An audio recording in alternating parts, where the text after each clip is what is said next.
So today I have the pleasure of having a couple of wonderful guys here with me. I've learned a lot from them.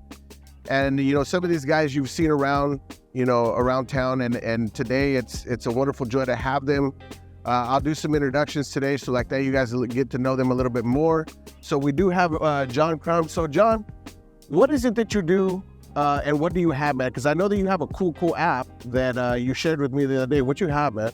Yeah, so we kind of took some, I would say, just public information, and what we did is we kind of tied it into the ag industry. I was kind of solving my own problem or scratching my own itch. I was trying to find some ways to get better information out there to maximize my efficiency and time.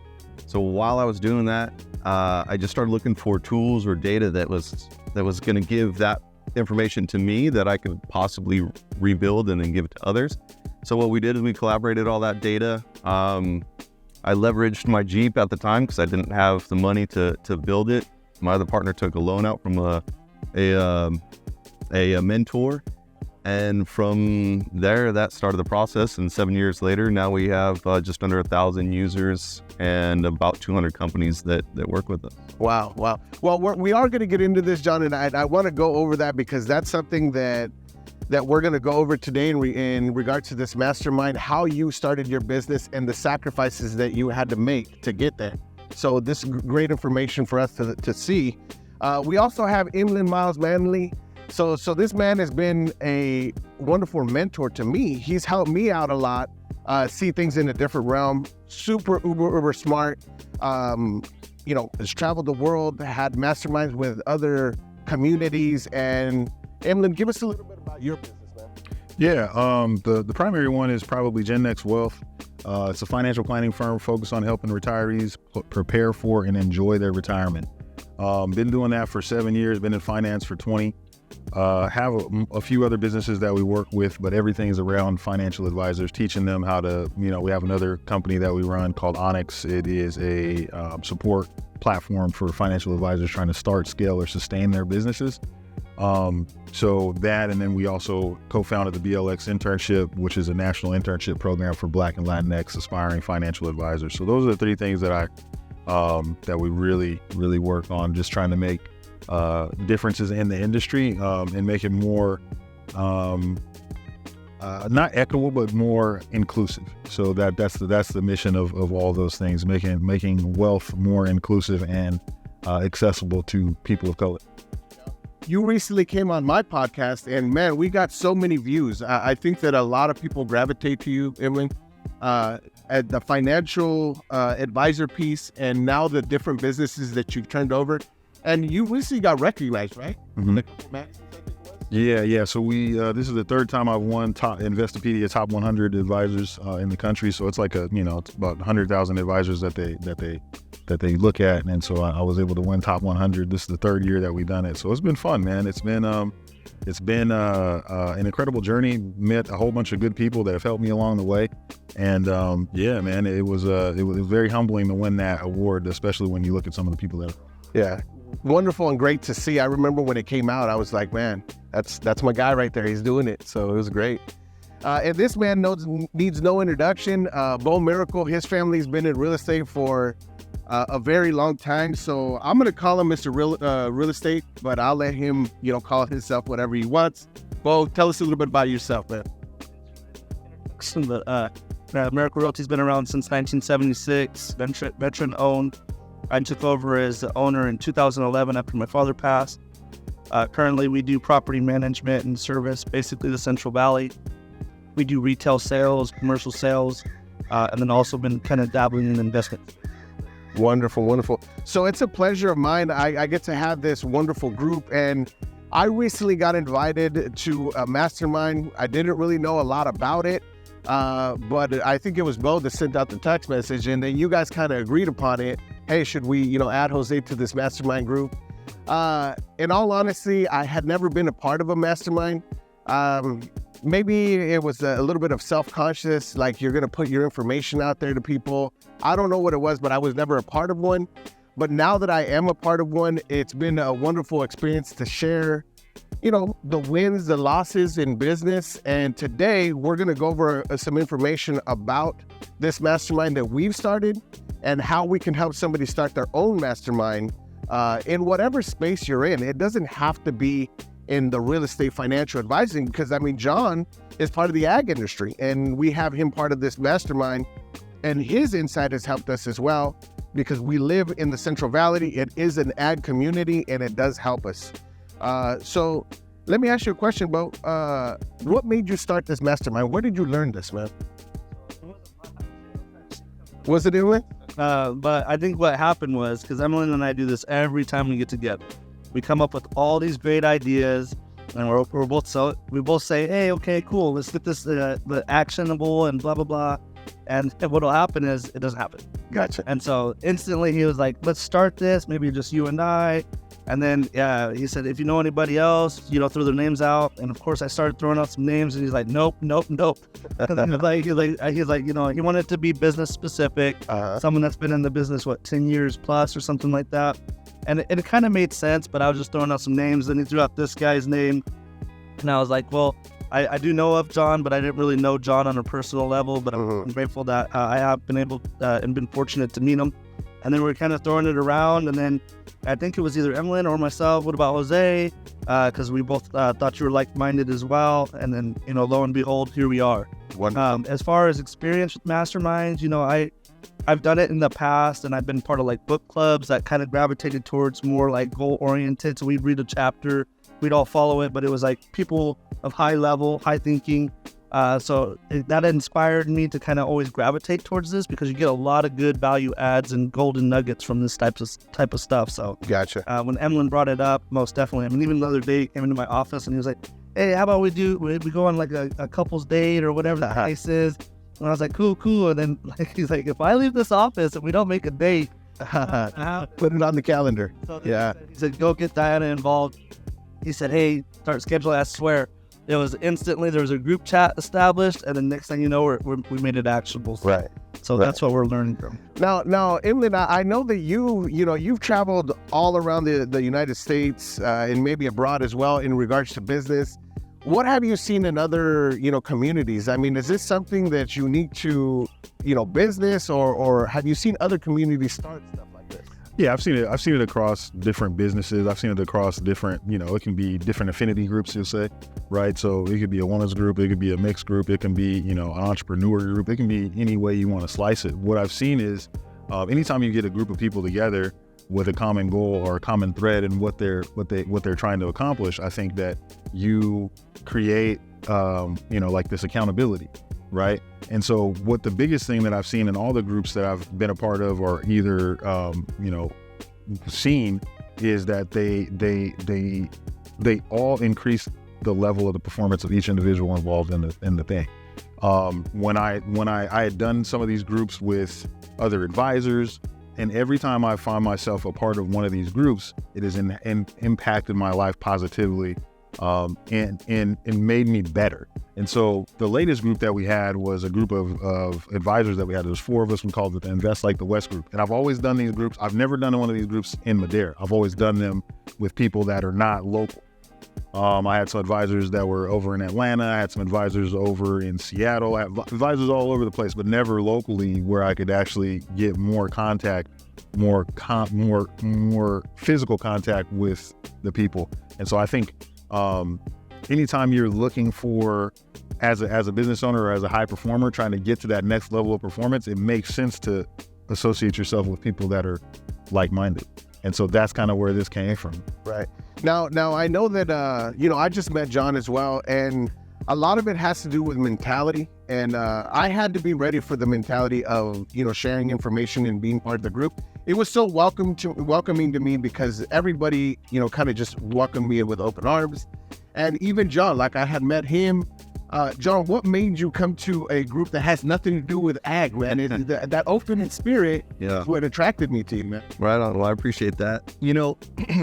It's really about being around good people that have similar visions. I think we'll all agree, and we've talked about it before.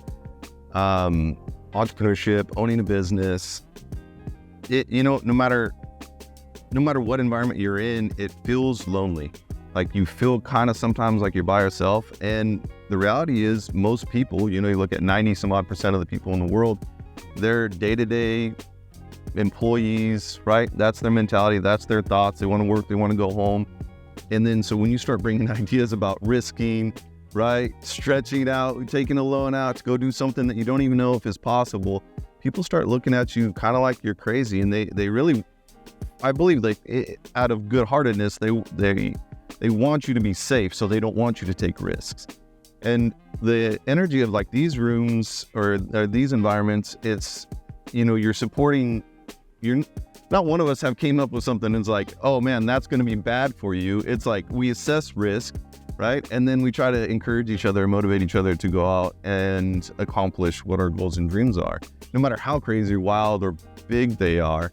And me and Emlen met, well, we've known each other since high school, but we were talking at the gym a lot back and forth, and we would always get hung up right at the end for 30 minutes talking about these types of many things, right? Like goals and dreams and pushing each other and helping each other.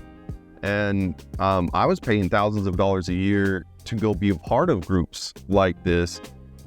And I will say, unfortunately, my brain thought I needed to get out of my small town in order to go find good, successful people. And I was wrong. But I felt like no one else would understand me unless I got outside of my environment. And traveling, going to, Texas and St. Louis and all these cool places and met awesome people.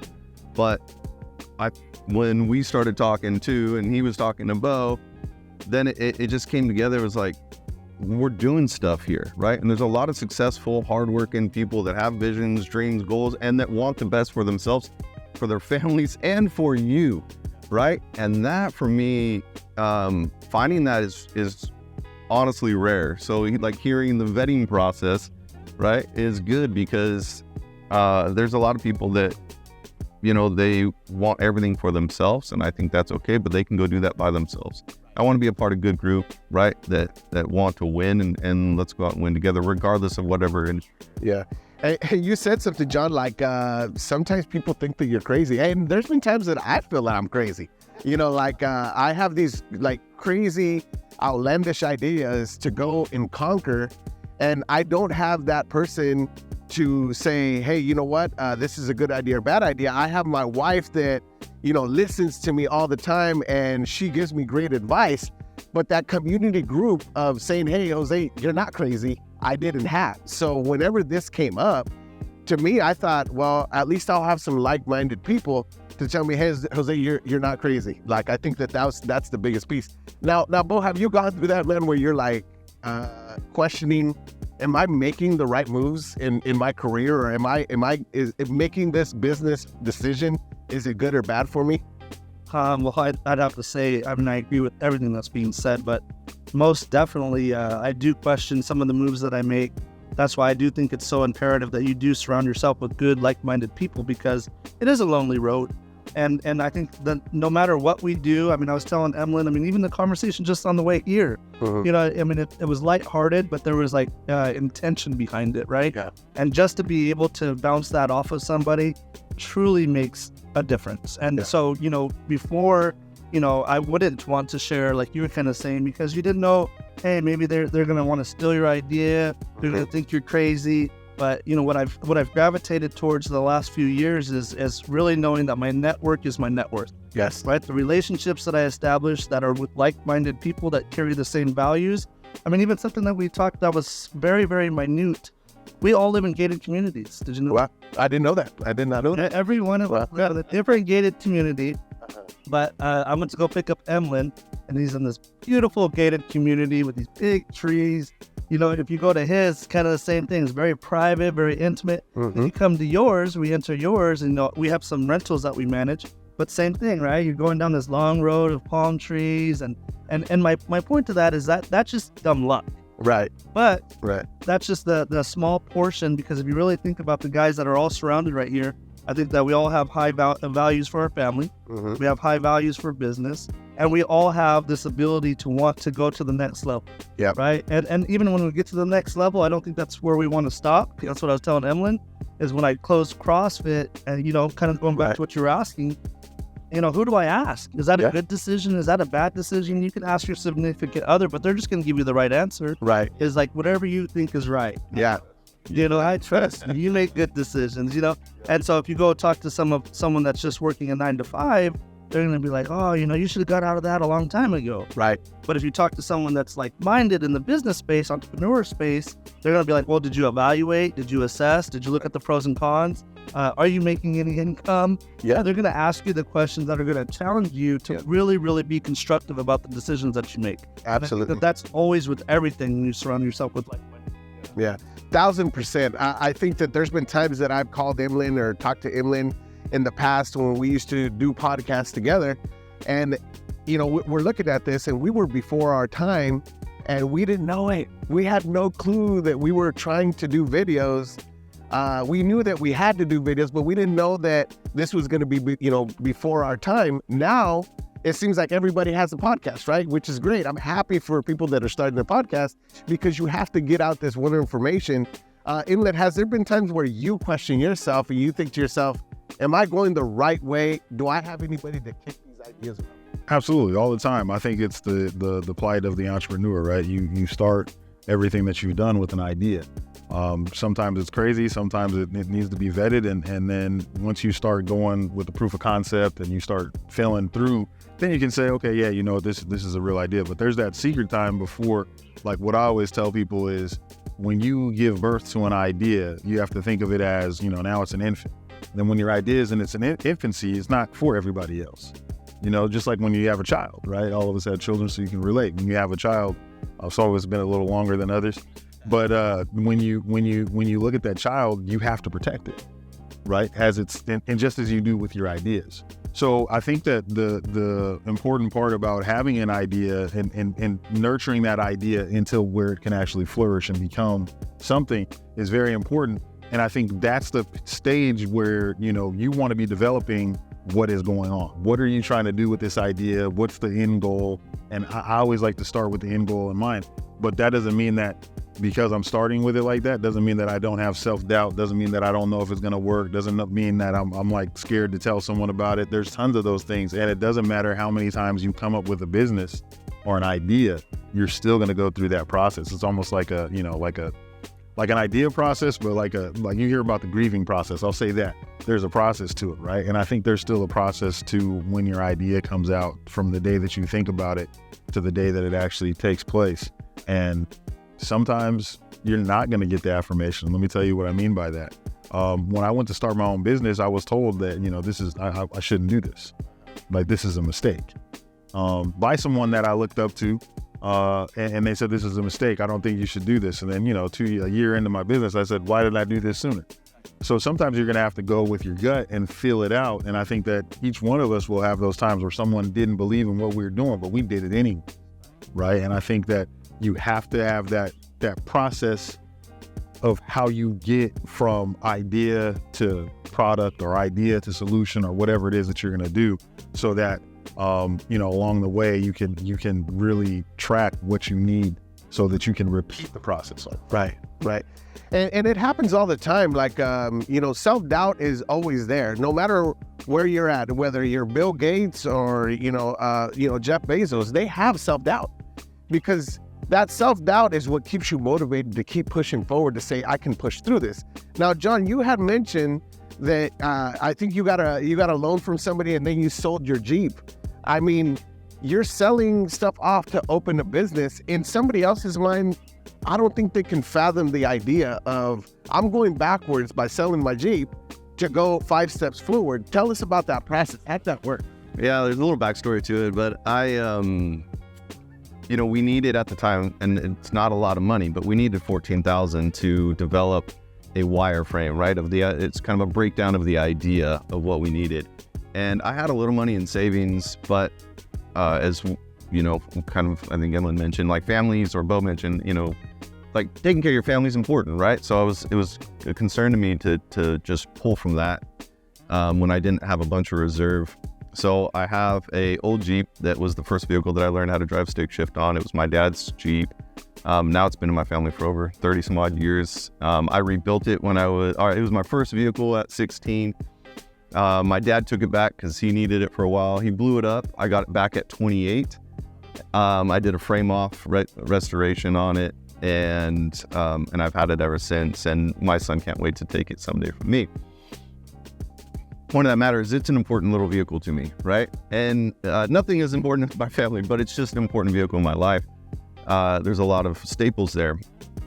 I needed something to get the money, and I knew that if I leveraged that vehicle, I knew it was a risk, but for me, it was an important risk to take. I think that, talking about being like-minded, we all have ideas and thoughts, and I don't know if I can't speak for everybody, but I think there's certain people in this world that you have it in your gut, right? If you know that you need to kind of chase something or go after something, and a lot of times we ignore that, and it really creates poison. So for me, it was one of those things where I just said, I'm not going to steer away from any of those ideas or thoughts that I have. So I took the pink slip and I took it to a local business owner, and I asked him for the money. He gave me a little bit more, which was great because we actually needed a little bit more for the money or for it. He gave me 2 years to pay it off, or he would take my pink. And, that was a fair deal. It was what it was. And so we built the wireframe. We still had zero money coming in from the business after the wireframe, actually. And the funny part is it gave us proof of concept, but we ended up not even using that wireframe for what we ended up doing. And then I ended up, like I said, luckily through just hard work and being resourceful, I ended up paying it off within those 2 years to get my pink slip back.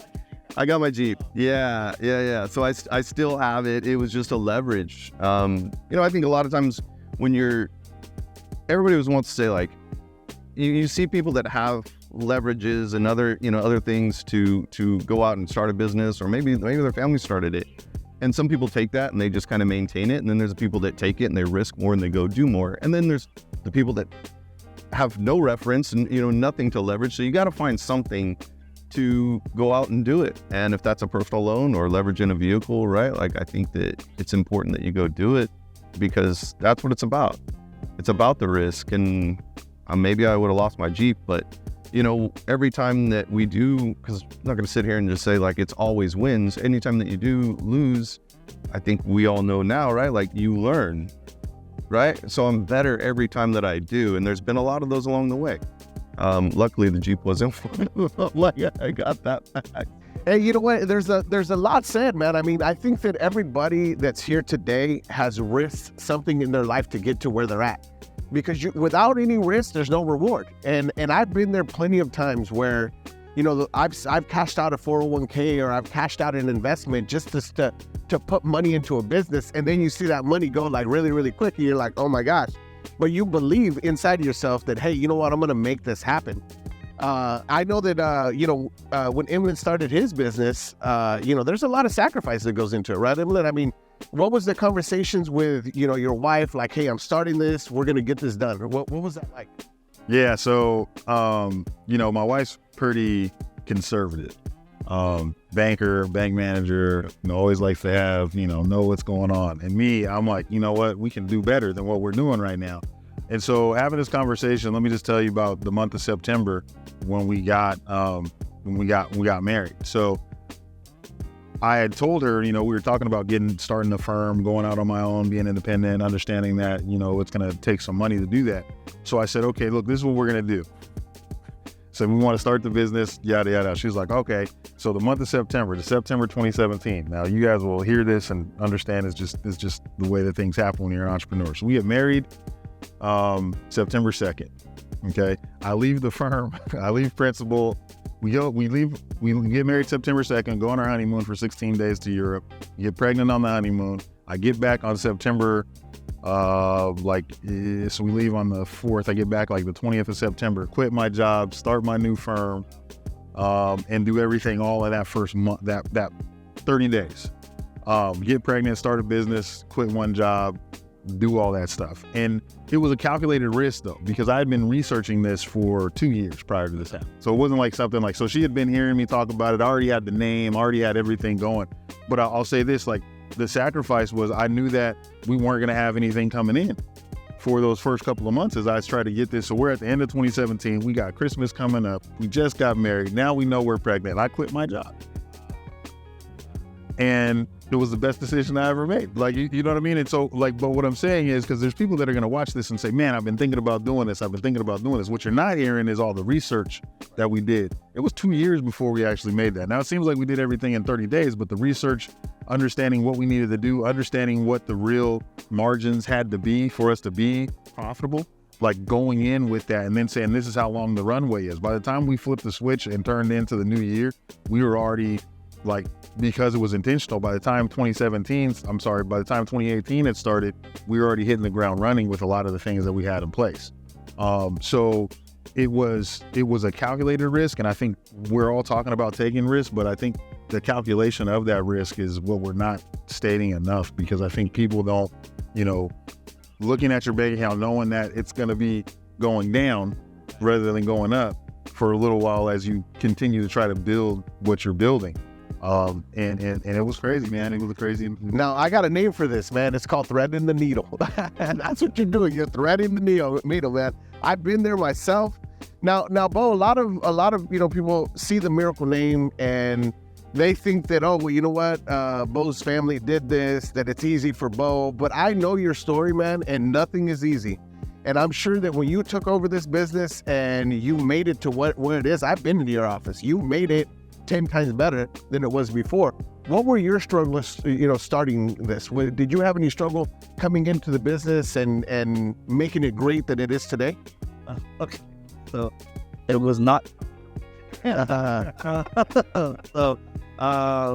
had just gotten licensed February 9th of 2011. My dad, I found passed away February 21st. So literally like 10 or 11 days afterwards. My intention was to work for him, be under his blanket a little while, or under his wing rather. And obviously that didn't turn about. So basically once he had passed away, because he was a sole proprietor, not a corporation or anything like that, the business ceased. Okay. So it absolutely stopped. The bank accounts were locked up. He did property management. With real estate, you don't really have inventory unless you have listings. I had just gotten licensed, but I had no broker. So I had to go find a broker. The Department of Real Estate did not allow me to open it up back as Miracle Realty, so I had to go get this broker. The broker that I found was 83 years old, and he didn't really do real estate. He did the loan side like you. Gotcha. But from home. So he wasn't at your level, and which was fine, but he was 83, so it wasn't really like a mentor. The only thing that he required is that when he comes to sign checks, that I have a hot pot of coffee, and that was it. That was the only requirement, but there was like no mentorship. So I leveraged him because I knew that I needed him for at least 2 years for me to have time to get my broker's license, form a corporation. So I started from scratch. Yeah. But kind of like you said earlier, I went to several big brokers that I knew my dad knew, and I said, okay, listen, this is what I'm thinking about doing. They said, do you have capital? I said, no, I do not have any capital. My intent was to work for my dad. They said, do you have any experience with real estate? I said, no. And so they said, basically you should go work for another company, come back and maybe then revisit opening Miracle Realty. I said, well, I have one thing. They're like, what? I said, big nut. That's awesome. But to kind of dummy it down a little bit, really what I couldn't let go of is if I didn't do it, I would have never been satisfied. But what I have, should have, could have, and would have. So I didn't know what I was doing. I didn't know how to sell real estate. I was actually very fearful. And at that time, the market was at a real, it was at the low level. Right. So houses were selling for $60,000. I remember a house in this community was listed for $90,000. Wow. Yeah. Wow. In this community. Wow. And that's pretty wild to know that there's a million plus. So anyways, it was definitely humble beginnings. I got the broker. I was able to convince my family at the time because there was a probation period probate process that was going on. Yeah. Because my dad didn't have a trust or a will. And so it was very tough. Wow. Eric came to me, and Anna was inherited because she had worked with my dad prior to. Okay. So I was able to carry her license, but I had to turn Miracle Realty into Miracle and Razel Realty. And then through that time, paralysis analysis, I think, is what kind of holds people back. but a lot of people don't know this. But then in the very first year when I started picking up momentum, remember I told you I was fearful? Yeah. Well, I was kind of reserved to even do real estate. So I would manage and delegate all the leads to Anna. And I would just kind of do that because I didn't want to mess up the paperwork. I didn't want to get sued. Right.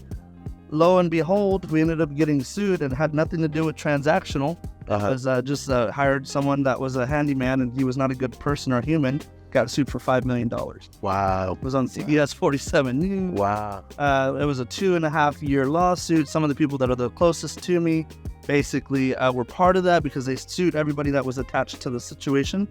And I was sued by the biggest attorney in Fresno, and it was one of the highest ranking attorneys. Wow. So it was a very fun experience, and I couldn't afford an attorney, so I was representing myself. Very scary scenario. But it taught me a lot. Yeah. And not only that, that was probably the best humbling thing that could have happened to me. Because after that, when I told you I have big nuts, I'm not really scared anymore. Right. At that moment, I was kind of really put in a position to where I could have lost everything. And I was faced with that. But my mentality, just like I think a lot of us have, is that fight or flight. Yeah. And I was already kind of like, I'm getting sued for everything that I don't have.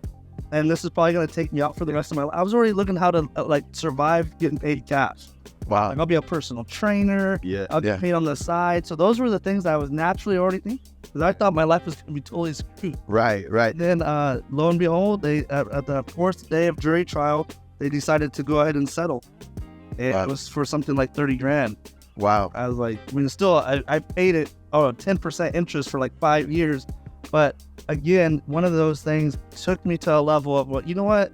Hey, that's the worst thing that can possibly happen to me. I've faced worse adversity. Yeah. And after that, I said, let's do this thing. And then as we were getting momentum, Miracle Realties just became the place that it's been now. Wow, that is so awesome. It's great to hear, Beau, because I mean, of course, the Miracle name has been around for so many years in the Central Valley.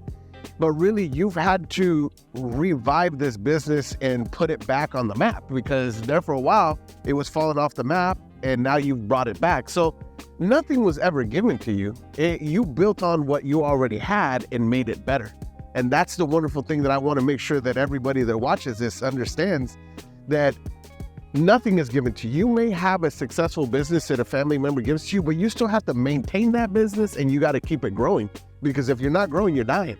So to a certain extent, people should know that every day you still have to work at this. If John and Emlen and, Beau and myself have to wake up every morning to go to work, then everybody else does too, because you do not achieve greatness by sitting back and letting it come to you. The same thing with us. I mean, I've been doing mortgages for 20 years, and it took me 11 years for me to start my own business, and then from that 11th year, the growth potential that I've been able to grow is tremendous. And there's been changes along the way. I just rebranded my whole office to Vault Mortgage Lending. I've been in business for myself for 8 years, but now we're going to another level because there's always another mountain to climb. No matter how you look at it, when somebody is successful, they never look at things and say, I'm done, or I'm going to be, once I get to this point, I'm going to be successful. You are always successful because you keep growing and growing and growing. If you quit growing, then now you're dying. Emlen, what do you say about that? Just question, not necessarily a comment, just a question on that. So how, as entrepreneurs, how do you pick which next mountain to climb? Right. So that's something that, after you scale a few mountains, you kind of get addicted to it, right? Yeah, so now you're like, okay, true. So what else can I do? Do any of you have a process on selecting what you're going to do next and how you can best do it? Yeah. Go ahead, Beau. Well, I mean, for myself, I think that kind of goes back to like what I was just sharing with you guys, is associating myself with people that are doing more or different than me.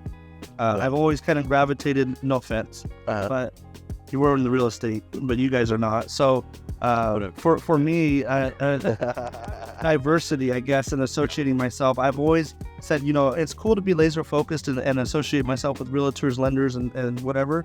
But I've also known that I'm going to get the most from people that aren't doing what I'm doing.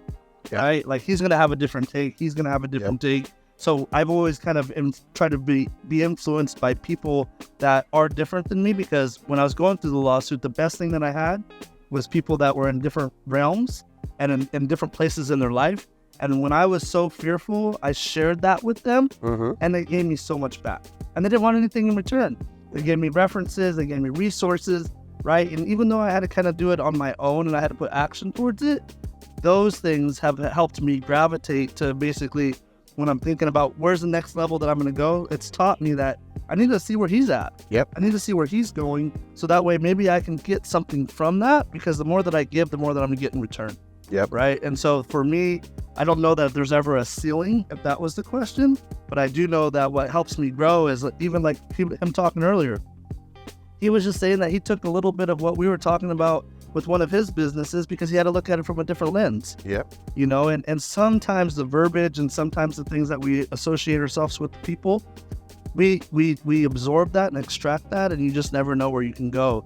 Right. I don't really know that I'm going to ever have a ceiling, but I do know that I'm constantly chasing. What's this guy doing? I don't need to do what this guy's doing, but I need to see what he's doing and understand what he's doing to help me get to the next level. Yeah. Not so much about the ceiling, but just about the next climb, right? So it's not because I don't think we don't, I mean, to be an entrepreneur, I don't think you necessarily look in terms of ceilings, but you're always looking for the next adventure, the next, for me, it's like adrenaline, right? Starting another business or doing whatever it is you do, because you get like I don't know, you know how it is when you're going to get that deal and you know it's closed, it's like something happens. There's a state of euphoria that you get and you get addicted to that. But after you do it so much at this level, and I'll say it like this, it's like, for me, like when I first got into the business, getting someone that had, a $25,000 account is like, ooh, then it went to 100, then it went to, and I remember the first time I seen $1 million statement. And now it's like, that's commonplace, right? Where someone has this $1 million statement. So what do I do next? Because if I see that commas, 2 commas or 3 commas, it's not like, oh my God, it's something I've seen before. So now you try to find what's next that you're going to do to give you that feeling that you got when you did it the first time. At least that's kind of what I go through a little bit. I don't know. I won't speak for anybody. Yeah. Well, I'll jump in, and then I don't want to steal it as my own, because I think that you're right. We always do look for that next thing, and you get hungry, and it's just like, it's like I said, you want to chase it. I'm with you. And it's just a little side nugget, I think, for everybody is, if you are like looking in to get in entrepreneurship or business, find a way to put yourself around money. Right? You kind of mentioned like 30,000. I remember when 30,000 was like, oh my gosh, right?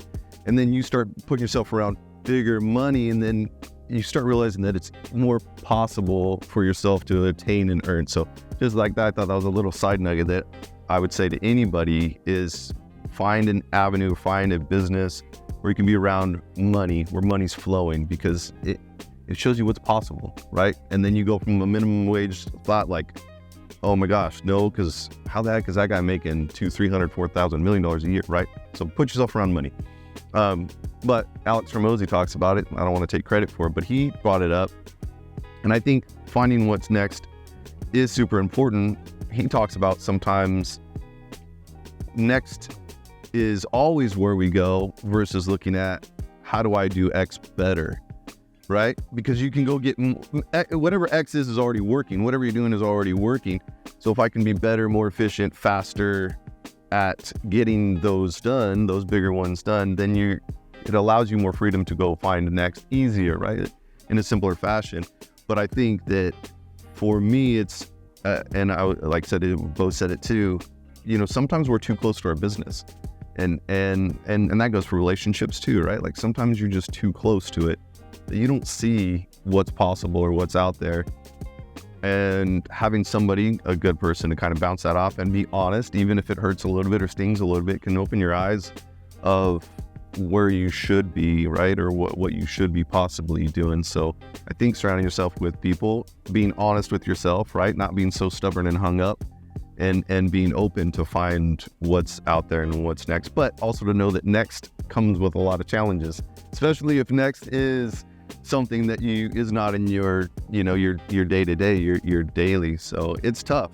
I'm reassessing right now is how do I do what I've been doing better to be more efficient, and then right, maybe I'll look at shifting, because I know I'm not doing what I know. You could always do better, right? And I think that's one thing we agree together is we'll be forever learners, right? We're in this game to learn. I know I don't know it all, and I could always do better. So that's going to always forever change. Yeah. As we go forward. I know for me, like, we talk about this, there's always a mountain to climb. A lot of it is the rush, man. I do get a rush out of climbing the next mountain. It's amazing to me that the rush feeling that you get when you think, I'm going to open another business, or I'm going to start this new line. I'm going to start a podcast. I'm going to start different things, because that rush that you get is adrenaline that's coming into you and giving you that drive. For me, I always plan. I'm very much a planner. And I wish I could tell you that I write it down on a piece of paper, but I always am a dreamer, man. I'm dreaming about the next thing that I want to accomplish. And I'll have ideas in my head that maybe 10 years down the line, I want to accomplish that. And we walked in to my house today and we talked about golf. We are on a golf course. And I was asking these guys, are you guys golfers? Do you like to golf? The reason that I do not want to golf right now is because I know who I am. That'll be my passion. I will make it my passion, and I will not quit until I get good at it. And once I conquer that, I'll go conquer another mountain, because that's just the type of person that I am. But being around these like-minded, individuals like you guys yourselves, it makes me think that it is possible. Just like John's saying, I remember starting in the mortgage industry where $100,000 mortgage was the norm, right? Now, really, it's, whatever the housing prices. You never thought that this housing price would get that big. And even, $1 million deals that we've closed in the past, like, wow.